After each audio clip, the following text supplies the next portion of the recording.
அதாவது 2.5 நாள் wash out ஆயிடுச்சு. மீதி இருக்கிறது 2 நாள் தான். ஆக்சுவலி டிபிக்கலா சொல்லணும்னா இந்த 2 நாள்ல ஒரு டெஸ்ட் மேட்சை முடிக்கணும். முடிக்க முடியுமா? முடியும். கம்பீரும் ரோஹித் சர்மாவும் நினைச்சா முடியும். ஃபீல்டிங், இந்தியன் டீமோட ஃபீல்டிங் ஃபேபுலஸ். அதுவும் க்ளோசிங் கேட்சிங் வந்து எக்ஸலண்டா இருந்தது. வெங்கட்ராகவன் பீரியடுக்கு அப்புறம் ஒரு கல்லிக்கு ஒரு ஆள் வந்துட்டானே எனக்குலாம் அப்படி ஒரு சந்தோஷம் ஜெய்ஸ்வாலோட கேட்சிங் பார்த்தா. நீங்க ஓவராலா நீங்க ஜெய்ஸ்வாலோட கேம் இந்த எடுத்து பாத்தீங்கன்னா, இந்த ஜென்ரலாவே அவர் டெபு பண்ணதுல நீங்க பார்த்தாலே அவர் வந்து அந்த டீமுக்கு அழகா ஜெல் ஆகக்கூடிய ஒரு பிளேயரா தான் இருக்காரு. அவருடைய இடத்த அமக்களமா தக்க வச்சுக்கிட்டாரு. ஸ்டாம்ப் படிச்சு முத்திரை குத்தி உட்காந்துட்டாரு. அவரை நீங்க இன்னும் அசைக்கவே முடியாது அந்த இடத்துல. விராட் கோலி 27,000 ரன்னை பூர்த்தி பண்ணியிருக்காரு. சச்சின் டெண்டுல்கர், சங்ககரா, ரிக்கி பாண்டிங், அடுத்தது இவர் 4வது பொசிஷன் தான் வந்திருக்காரு இந்த ரன்னை கடக்கிறதுக்கு. இந்த ரெக்கார்ட்ல நீங்க வச்சுக்கோங்க ஈஸ்வர், சும்மா பேப்பரை வச்சு பார்த்துட்டு இருக்கிறவங்களுக்கு வச்சுக்கோங்க. என்னை பொறுத்த வரைக்கும் விராட் கோலிங்கிற பேட்ஸ்மேன் வந்துட்டாரு. நான் வந்துட்டேன்னு சொல்லு அப்படின்ட்டாரு அவர். அவ்வளவுதான், இது போதும். இந்த மேட்ச்ல ஒரு 70 ரன் 2 இன்னிங்ஸ் சேர்த்து அடிச்சிட்டாருல, இது போதும். இது மென்டலி அவர் இப்போ பிஜிடிக்கு எல்லாம் இல்ல நியூசிலாந்து கிட்ட எல்லாம் அந்த சீரீஸுக்கு பயங்கரமா தயாராயிட்டாருன்னு அர்த்தம். அதுதான் எனக்கு வேணும். உங்க ஸ்டாட்டிஸ்டிக்ஸ் எல்லாம் நீங்களே வச்சு. அப்புறம் இந்த மேட்ச் அப்புறம் இந்த சீரீஸை பொறுத்த வரைக்கும் இன்னொன்னு கவனிக்கப்பட வேண்டிய விஷயம் என்னன்னா, இந்த டீம் எப்படி அமைஞ்சிருக்குன்னு நீங்க பாத்தீங்கன்னா, 10 டெஸ்ட் மேட்ச்ல மேன் ஆஃப் த மேட்ச் வாங்கினவர் senior most player of the team. Second மேட்ச்ல மேன் ஆஃப் த மேட்ச் வாங்கினவர் junior most player of the team. அந்த டீமுக்கு தேவையானதை எப்படி அவங்க பங்கு அளிக்கிறாங்கிறது நல்லா தெரியுது பாருங்க. 2 எக்ஸ்ட்ரீம். இதுல குறிப்பா சொல்லணும்னா காம்பீரோட அந்த கோச்சிங் ஸ்கில்ங்கிறது இதுல எந்த அளவுக்கு அப்ளை ஆகும். மேட்ச் ரிசல்ட் பாருங்க, அவ்வளவுதான். மேட்ச் ஜெயிக்கிறோம், 2 நாள் தான் ஆட போறோம், ஆனா ஜெயிக்கிறோம். பா என்ன பண்ணலாம், என்ன பண்ணா ஜெயிக்க முடியும், அதை பண்ணலாம் வா அப்படின்னு வந்தாரு. அதான் கம்பீர் அப்படின்னு வந்தாரு.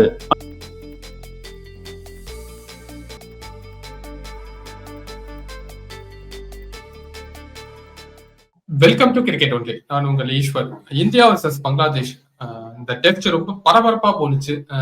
2வது டெஸ்ட் யார் ஜெயிப்பா, மேக்சிமம் மேட்ச் டிரா தான் ஆகும் அப்படின்னு எல்லாருமே எதிர்பார்த்துட்டு இருந்தோம். ஆனா நடந்ததே வேற. இதெல்லாம் பத்தி நம்மள்கிட்ட பேசுறதுக்காக கிரிக்கெட் எக்ஸ்பர்ட் ரமேஷ் சார் நம்ம கூட இருக்காரு. அவர்கிட்ட பேசலாம். சார் வணக்கம் சார். வணக்கம். வணக்கம் சார். உங்களை பார்த்தா ரொம்ப ஹாப்பியா தெரியுது. இந்தியா இந்த மேட்சை வின் பண்ணதுனால இந்த ஹாப்பியா அப்படிங்கிறது உங்கள்கிட்ட. கண்டிப்பாங்க. இந்தியா மேட்ச் ஜெயிச்சிருக்காங்க, சீரீஸ் ஜெயிச்சிருக்காங்க. 2 லவ் 2 மேட்ச் சீரீஸ்ல 2 லவ் எடுத்துட்டு வந்திருக்காங்க. அப்புறம் சந்தோஷப்படாம என்ன இருக்கணும்? இதை விட என்னத்துக்கு சந்தோஷப்படுறதுக்கு வேற என்ன வேணும் சொல்லுங்க? கரெக்ட் தான் சார், நீங்க சொல்றது 100% கரெக்ட். நான் ரொம்ப வருஷமா டெஸ்ட் மேட்ச் பார்த்துட்டு இருக்கேன். டெஸ்ட் மேட்சா தான் நான் நிறைய பார்த்திருக்கேன். ஆனா டெஸ்ட் மேட்ச்ல ஒரு T20 பார்த்தது இதுதான் என் லைஃப்லயே ஃபர்ஸ்ட் டைம். 3 ஓவர்ல 50 அடிக்கிறதாகட்டும், 10 ஓவர்ல 100 அடிக்கிறதாகட்டும், இது மாதிரி பல சாதனைகளை இந்த ஒரு நாள்ல இந்தியா பண்ணிருக்காங்க. இந்த பாசிட்டிவ் அப்ரோச்ச ரோஹித் சர்மா எடுக்கிறதுக்கான காரணம் என்ன சார்? என்ன காரணம் ஒன்னும் பெருசாலாம் ஒண்ணும் இல்ல. மேட்ச் ஜெயிக்கணுங்கிறது தான், வேற ஒண்ணும் இல்ல. அதாவது 2.5 நாள் வாஷ் அவுட் ஆயிடுச்சு. மீதி இருக்கிறது 2 நாள் தான். ஆக்சுவலி டிபிக்கலா சொல்லணும்னா ஃபர்ஸ்ட் டே ஒரு ஹாஃப் டே, இன்னைக்கு ஒரு ஹாஃப் டே, நடுவில் நேத்திக்கு ஒரு ஃபுல் டே இல்லையா? அவ்வளவுதான். இவ்வளவுதான் இருக்கு உங்களுக்கு. கிட்டத்தட்ட 3 நாள் போயிடுச்சு, 2 நாள் தான் இருக்கு. இந்த 2 நாள்ல ஒரு டெஸ்ட் மேட்சை முடிக்கணும். முடிக்க முடியுமா? முடியும். கம்பீரும் ரோஹித் சர்மாவும் நினைச்சா முடியும். அதை ப்ரூவ் பண்ணிட்டாங்க அவங்க. வேற ஒண்ணும் கிடையாது. அவரை நீங்க சொன்ன மாதிரி ஒரு டெஸ்ட்ல ஒரு T20 கேமை பார்த்தோம் அப்படிங்கறதுலாம் அந்த சிச்சுவேஷனுக்கு தேவையா இருந்தது. அதை அழகா பண்ணாங்க, மெட்டிகுலஸா பண்ணாங்க, நீட்டா பண்ணாங்க. என்டையர் டீம் அதுக்கு ஒத்துழைச்சாங்க. மேட்ச் ஜெயிச்சாங்க, சீரீஸ் ஜெயிச்சாங்க. Series 2 love 2 match series. And then Jaiswal பாத்தீங்கன்னா ஃபர்ஸ்ட் இன்னிங்ஸ் பாத்தீங்கன்னா 72 ரன், இந்த இன்னிங்ஸும் பாத்தீங்கன்னா ஒரு 50 ரன்ஸ் அடிச்சிருக்காரு. அவரோட அப்ரோச் எல்லாம் எப்படி சார் இருந்தது? ஓப்பனிங்ல ரோஹித் சர்மாவோட அவர் இந்த மாதிரி ஒரு பிளே பண்றதெல்லாம் எப்படி சார் பார்க்கலாம்? நீங்க ஓவராலா நீங்க ஜெய்ஸ்வாலோட கேம் எடுத்து பாத்தீங்கன்னா, இந்த ஜென்ரலாவே அவர் டெபு பண்ணதுல நீங்க பார்த்தாலே அவர் அந்த டீமுக்கு அழகா ஜெல் ஆகக்கூடிய ஒரு பிளேயரா தான் இருக்காரு. எந்த விஷயத்திலயும் அந்த டீமோட பிளானுக்கு முரண்பட்டு அவர் இது வரைக்கும் எதுவும் பண்ணதா தெரியல. இந்த சீரீஸ் எடுத்துக்கோங்க உதாரணத்துக்கு, 2 மேட்ச்ல அவர் வந்து 3 50 அடிச்சிருக்காரு, 4 இன்னிங்ஸ்ல 3 50 அடிச்சிருக்காரு. இதுல ஃபர்ஸ்ட் மேட்ச் சென்னை மேட்ச்ல ஃபர்ஸ்ட் இன்னிங்ஸ்ல அவர் ஆடினது வந்து பொறுப்புள்ள ஒரு ஒரு ஒரு ஒரு ஒரு பேட்ஸ்மேன் எப்படி ஆடணும் அந்த சுச்சுவேஷன்ல கிட்டத்தட்ட 35-40 ரன்ஸுக்கு 3 விக்கெட் போயிடுச்சு. அந்த சுச்சுவேஷன்ல பந்தோடு சேர்ந்து ஒரு சின்ன ஒரு 50+ பார்ட்னர்ஷிப் ஒரு வீவ் பண்ணாரு. அந்த அந்த அந்த இன்னிங்ஸ் எடுத்துக்கோங்க. அதாவது அந்த சுச்சுவேஷன்ல 3 பெரிய விக்கெட் போயிடுச்சு.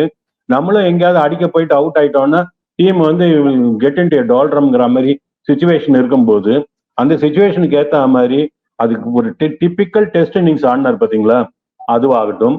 அப்படியே கான்ட்ராஸ்டா செகண்ட் டெஸ்ட்ல இந்த ஓப்பனிங் ரோஹித் சர்மாவோட வந்துட்டு ஒரு கலக்கினாங்க. ஃபர்ஸ்ட் ஓவர்ல 3வது பால் 2 பால் ஆடினாரு. 3வது பால் பளிச்சுன்னு ஒரு 4, அடுத்தது லெக்ல ஒரு 4, அந்த மாதிரி அந்த ஓபன் பண்ணி விட்டாரு பாருங்க. அந்த அதுக்கப்புறம் மடை திறந்த வெள்ளமா போச்சு. ரோஹித் சர்மா அடுத்த ஓவர் தூக்கி ஒரு 6 ஒன்று விட்டாரு.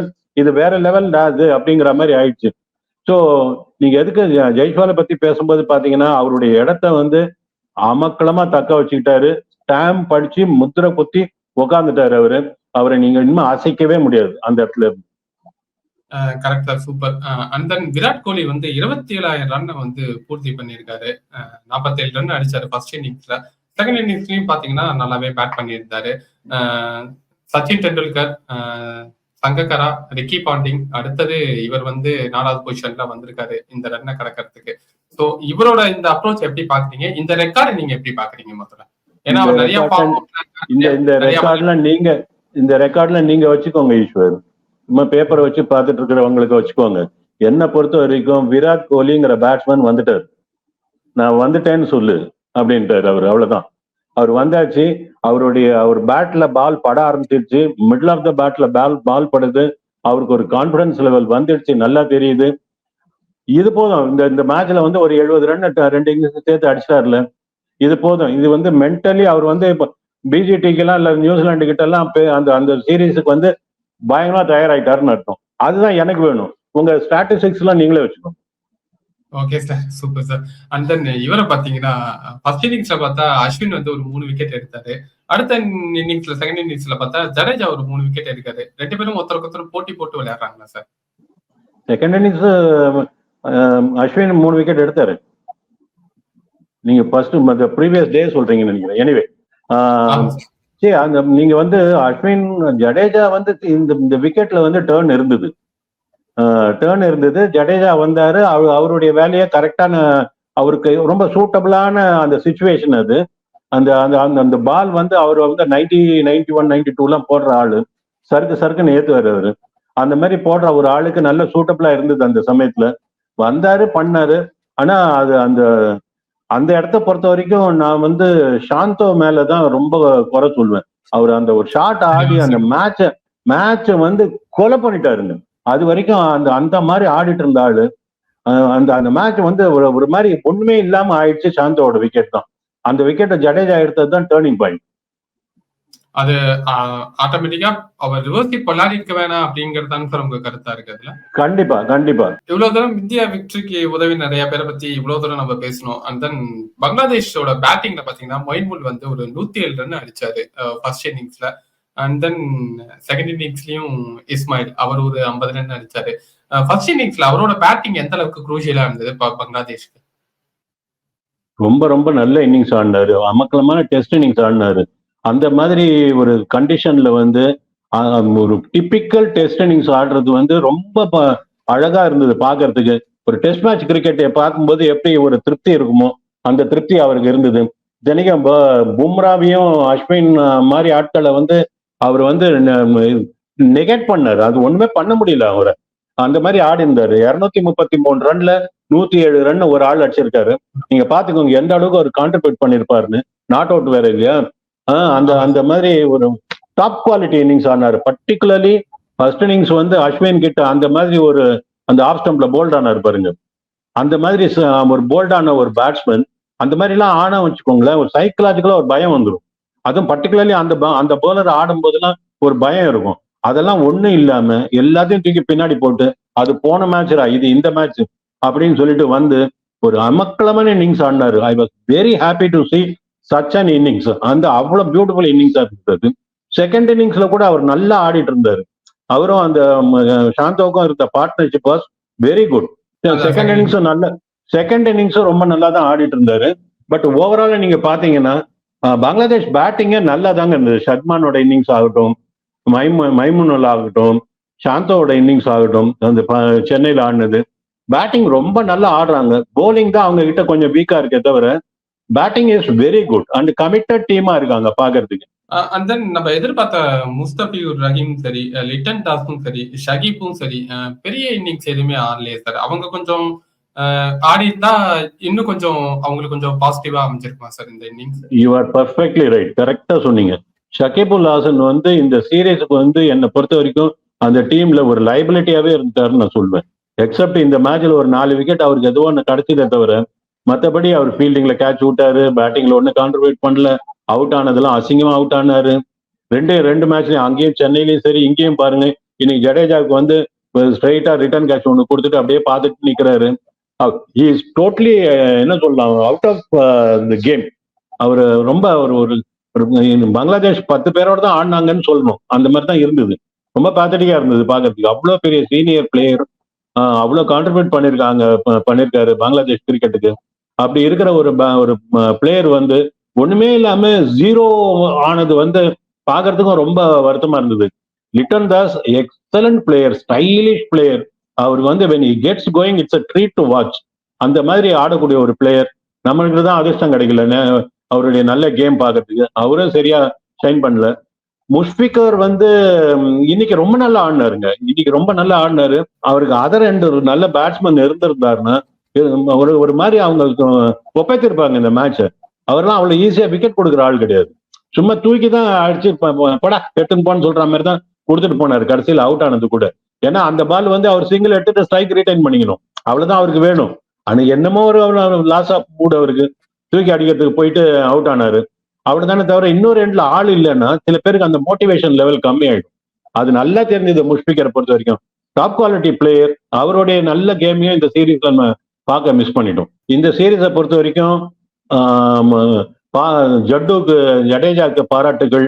300 விக்கெட் எடுத்ததுக்கு very well done. 300 wicket test விக்கெட்ஸ்ங்கிறது ஒரு சின்ன ஜோக் எல்லாம் கிடையாது. எவ்வளவு ஹார்ட் ஒர்க் அதுக்கு பின்னாடி போயிருக்கோங்கிறது எல்லாருக்கும் தெரியும். ஏன்னா அவர் அவ்வளவு பியூட்டிஃபுல்லா கான்ட்ரிபியூட் பண்ணியிருக்காரு இந்தியன் டீமுக்கு. அவருக்கு வாழ்த்துக்கள். அப்புறம் இந்த மேட்ச் அப்புறம் இந்த சீரீஸை பொறுத்த வரைக்கும் இன்னொன்னு கவனிக்கப்பட வேண்டிய விஷயம் என்னன்னா, இந்த டீம் எப்படி அமைஞ்சிருக்குன்னு நீங்க பாத்தீங்கன்னா, ஃபர்ஸ்ட் 2 மேட்ச் தான் இந்த ஒரு சீரீஸ், 2 மேட்ச் சீரீஸ். இது ஃபர்ஸ்ட் டெஸ்ட் மேட்ச்ல மேன் ஆஃப் த மேட்ச் வாங்கினவர் senior most player of the team. Second மேட்ச்ல மேன் ஆஃப் த மேட்ச் வாங்கினவர் junior most player of the team. இந்த ரேஞ்ச் பாருங்க, இந்த ரேஞ்ச் எப்படி இருக்கு பாருங்க. இதுல இருந்து நீங்க புரிஞ்சுக்கலாம் இந்த டீம்ல வந்து எப்படி ஒவ்வொரு பிளேயரும் கான்ட்ரிபியூட் பண்றாங்க, அந்த அந்த டீமுக்கு தேவையானதை எப்படி அவங்க பங்கு அளிக்கிறாங்கிறது நல்லா தெரியுது பாருங்க.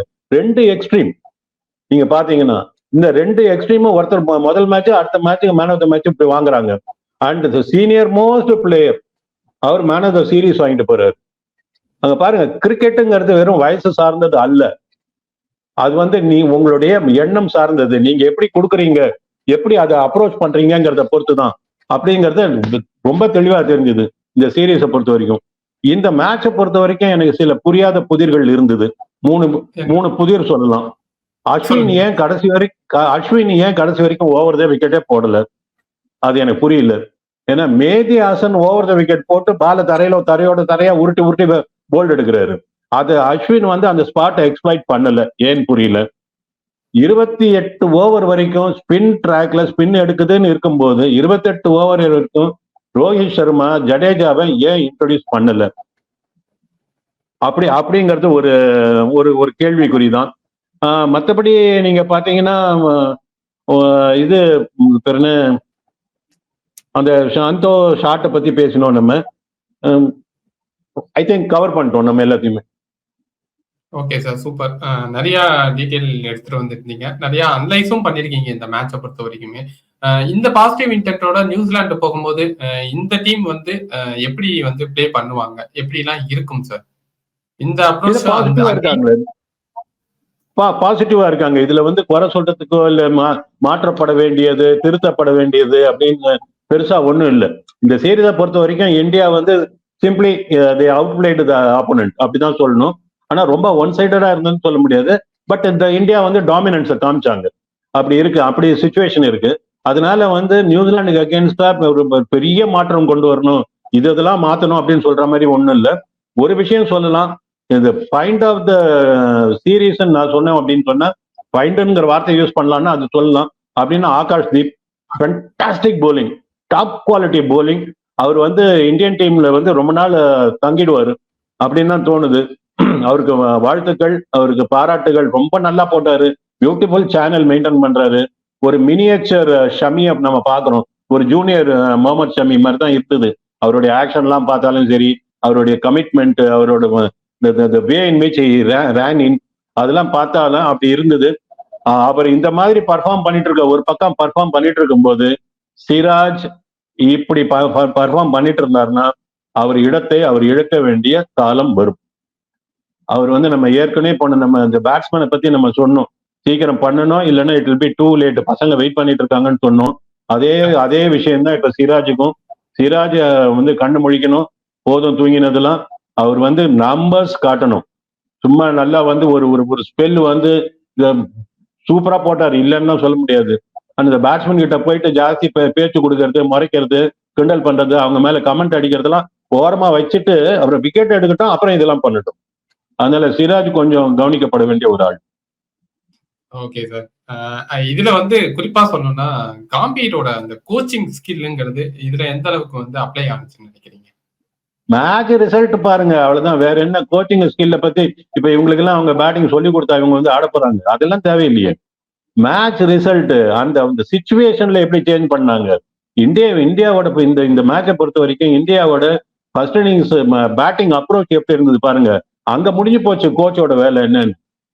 மேட்ச் ஜெயிக்கிறோம், 2 நாள் தான் ஆட போறோம், ஆனா ஜெயிக்கிறோம், வா என்ன பண்ணலாம், என்ன பண்ணா ஜெயிக்க முடியும், அதை பண்ணலாம் வா அப்படின்னு வந்தாரு. அதான் கம்பீர் அப்படின்னு வந்தாரு. ஆனா டீம் அவருக்கு கோஆபரேட் பண்ணாங்க. நீங்க யூஸ்வலா அந்த மாதிரிலாம் ஒரு மேனேஜ்மெண்ட் வரும்போது ஃபுல் டீம் உங்களுக்கு கோஆபரேட் பண்ண முடியாது, பண்ண மாட்டாங்க. சம்டைம்ஸ் மிஸ்ஃபயர் ஆகும். காரணம் என்ன கேட்டீங்கன்னா, சில பேருக்கு அந்த கான்செப்டே புரியாம இருக்கும், அதுக்குள்ள மேட்ச் முடிஞ்சிடும். பை த டைம் அவங்க அது எல்லாத்தையும் புரிஞ்சுக்கிறதுக்குள்ள 2-3 செஷன், ஒரு ஹாஃப் அன் ஹவர் 45 மினிட்ஸ் ஆயிடுச்சுன்னா மேட்ச் கையை விட்டு போயிடும். ஆனா இங்க அப்படி இல்ல, 11 பேரும் ரெடியா இருந்தாங்க. சிராஜோட கேட்ச் எடுங்க, அந்த மாதிரி கேட்ச், அந்த கமிட்மெண்ட் பாத்தீங்களா, அந்த கமிட்மெண்ட் பாத்தீங்களா. ஒரு ஃபாஸ்ட் பவுலர் அந்த மாதிரி எல்லாம் ஒரு கேட்சுக்கு ட்ரையே பண்ண மாட்டாங்க,